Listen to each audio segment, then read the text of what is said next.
Excuse me. What if the most important progress we made this year is one that no one acknowledged before? No measurements, no announcements, no measurable wins. And yet, that changed everything. In corporate America, we measure everything. KPIs, performance reviews, outcomes, timelines. But as I look back at the end of the year, I realized something unexpected. The metrics that I thought mattered the most weren't measurable at all. Today, I want to share my year-end review, not the one that you share with leadership, the one that you would quietly conduct yourself. At the start of the year, I was tracking the usual things: fitness goals, finances, travel plans, and career progression. But as months passed, plans changed, expectations stretched, and personal pressure quietly began to fade in the background. I figured as long as I was patient and disciplined, clarity would follow. And this paper represents that mindset at the time, just clean and logical. And then Toastmaster entered the picture. Since June, Toastmaster has met me in the middle. Not failure, not success, just stillness. I remember the feeling I felt when I walked into Toastmasters, and it was nerve-wracking, but I told myself, do it scared. And as I realized that I couldn't, at the time, I couldn't control the job market, I decided to create a community.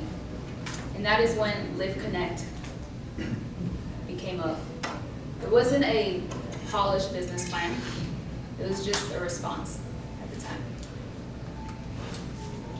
And Toastmaster really put everything in perspective in terms of icebreakers requiring that honesty, table topics requiring that presence, and evaluation showing me that feedback isn't tied to my work.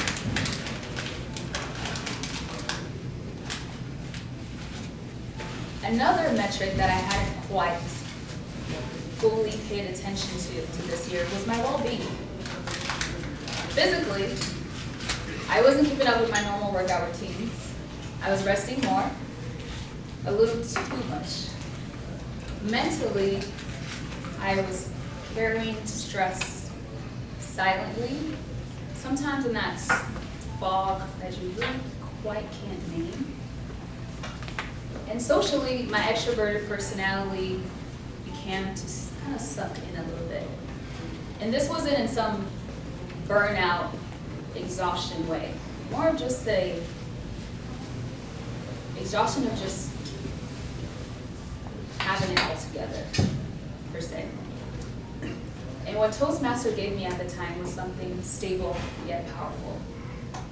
From hearing about Scott's transformative relationship with friendship with Mary, to Tay's wedding planning execution, and Brian's insurance career pivot, this place became an area where pauses were allowed,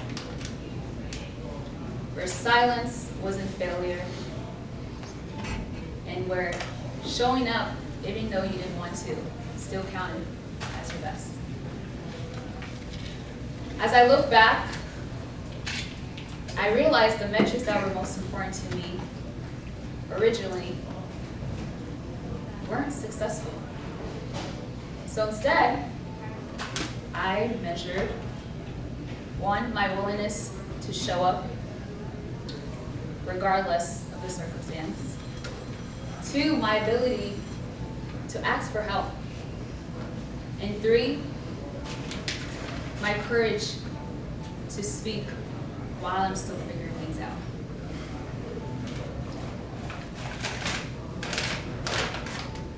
So, this year didn't become me, but it became honest. As the year comes to a close, I invite you to run your own quiet audit and ask yourself, what did I carry when that no one saw? What growth did I accomplish without recognition? And what invisible strings pulled me through? Because for one thing I've learned from this year is that some progress doesn't always show up in the report